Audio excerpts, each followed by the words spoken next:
Hello and welcome to my video where I'm showing my process for creating a physical digital negative which is then distressed, brought back into Photoshop and Lightroom for additional processing.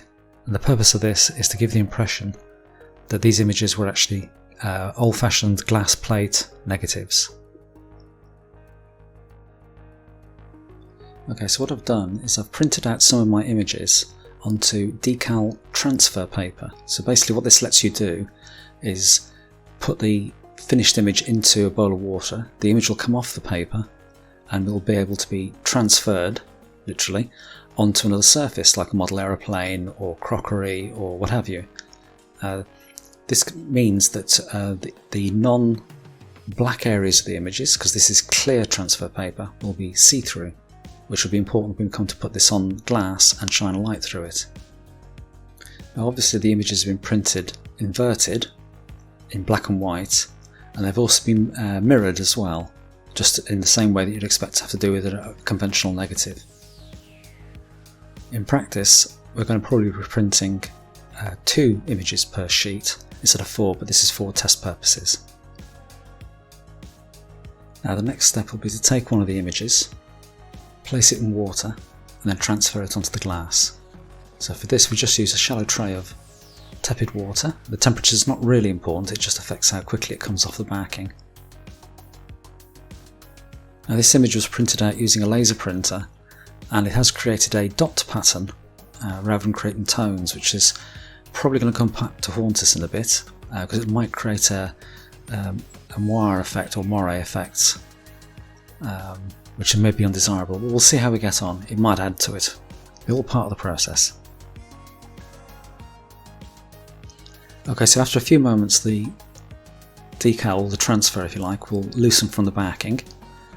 And so what we'll do is we'll get our piece of glass ready. It's just a piece of glass from a shelving unit that was never used. And so what we'll do is we'll bring our transfer over, just see if it will start to lift. Might need another few moments because these are quite, normally would not create transfers this big with this paper, but it's all parts of the learning process. So we'll just use a bit of water to let it slide and we'll drag it off the backing.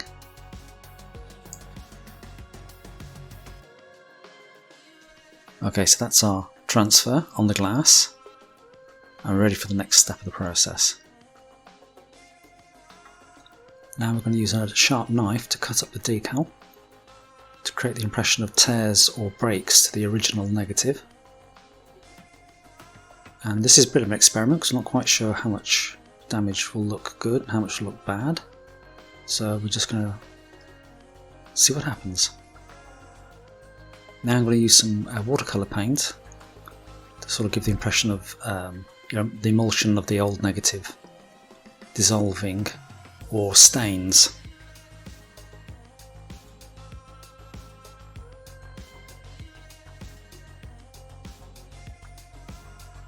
This is the first time I've done this, so I'm going to be quite random with it and I'll maybe put on too much. And also the amount of water on the glass as well will have an effect. But we'll have to do this a few times to see what works and what doesn't. The next step will be to put the piece of glass on top of a box, into which I'm using a flash gun to fire into the bottom of the box, which has got a sheet of white paper into it. And that'll then backlight the negative for the purposes of taking a photograph from above. Okay, so this is our result, which is not too bad. This is what it looks like after coming back into Photoshop. So we'll have a go at doing another one, and then I'll show you the process in Lightroom and Photoshop.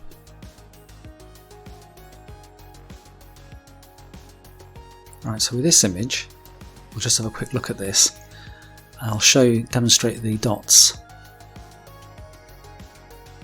on the image there. I'm not sure how well this will show up, if we can focus closely enough. Okay, so basically it is a bit of newsprint kind of look, it has to be said to it, that dot pattern. So this might be a limitation of using that printer. So as before, we'll transfer the image onto the glass. We don't have to be too careful with this, so not like we're doing a model aeroplane or anything like that. We can actually be a bit brutal with it. But what we'll do this time is we'll actually do the operation on the image, actually on the light box. Okay, so now with the image on the glass and the glass on the light box, we are going to distress it here rather than on the table because we can kind of see what we're doing a bit easier. So we've got all the equipment ready to photograph it, because one of the problems is once you wet this, it actually starts to fade quite quickly if you touch it at all. And we need to touch this a lot, so we have to be quite quick. So we'll just like damage the surface, maybe even rearrange it. As I said, this is the second go, so just try to see what works, what doesn't. And we're also using a little bit more water.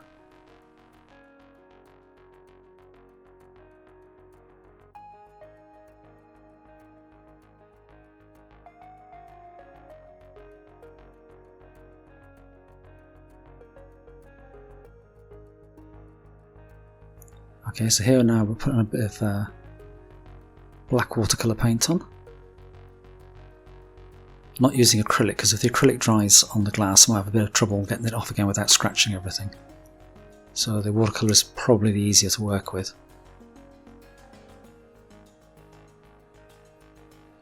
Now what I've noticed is if you've got any creases in the paper, the watercolour will like capillary along them and fill them in. So it's try and decide if that's a desirable effect or not.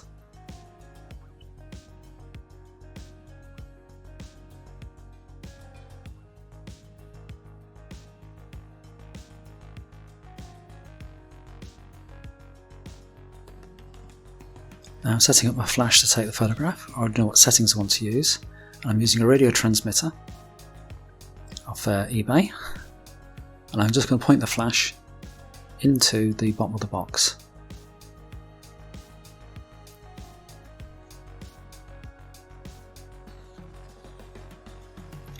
Okay, so we'll just take the photo. Should be a flash. There you go.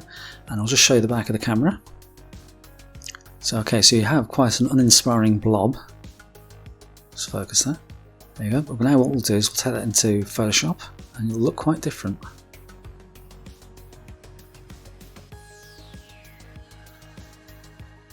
So these are the 5 photos that I took, which I've loaded into Lightroom. I'm going to pick the one I like best, which is this one.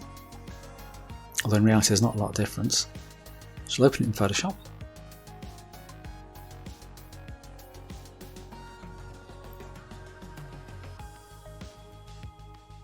Okay, so the first thing I'll do is I'm going to do a little bit of Photoshop on this just to even out the tones. And I'll back up my base layer. And I'll do things like remove the flash gun and what have you. So we'll just make a copy of our base. And then I'm going to do a little bit of dodge and burning.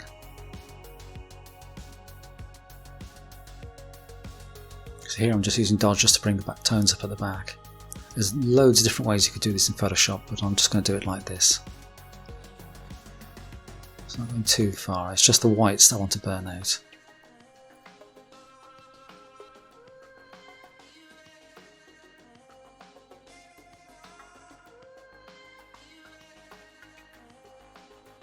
Now the next thing to do is to make the image negative, and there's loads of ways of doing this, but I'm just going to do it this way to be different, using curves. There you go. Straight away we're into interesting territory, I think.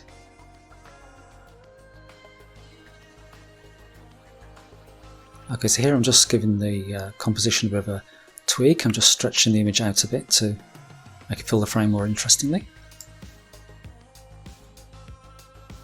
Now I'm just going to tweak the contrast and lightness of different areas of the image, using masks with a layers adjustment.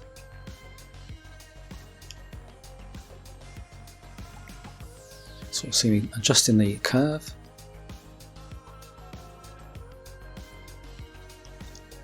You may have also noticed as well when I was recompositioning everything that I also added a black and white layer just to remove the sepia tone.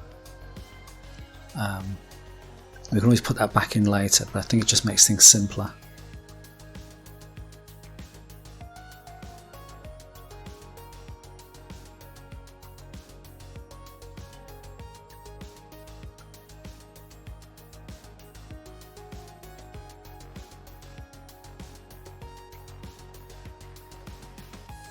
Okay, I'm fairly happy with that, so what we'll do now is we'll go back into Lightroom and make some final adjustments.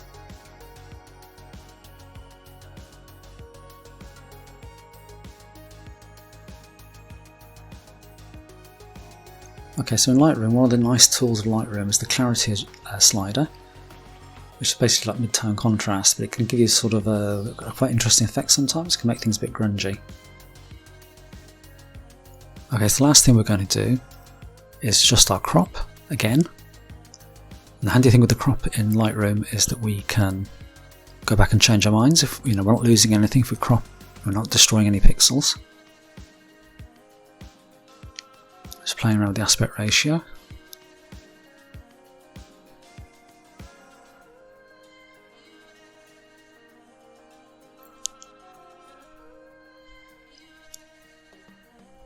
Okay, I think I'm happy enough with that. And here I'm just using a vignette to sort of just take down the edges of the plate a bit so that you concentrate more on the centre of the image. Okay, and that's basically our result. So what's left to do now is to experiment with degrees of wetness and the types of images. And I think probably more closely cropped is going to be best for this effect. Okay, thanks for watching. I hope you found it interesting.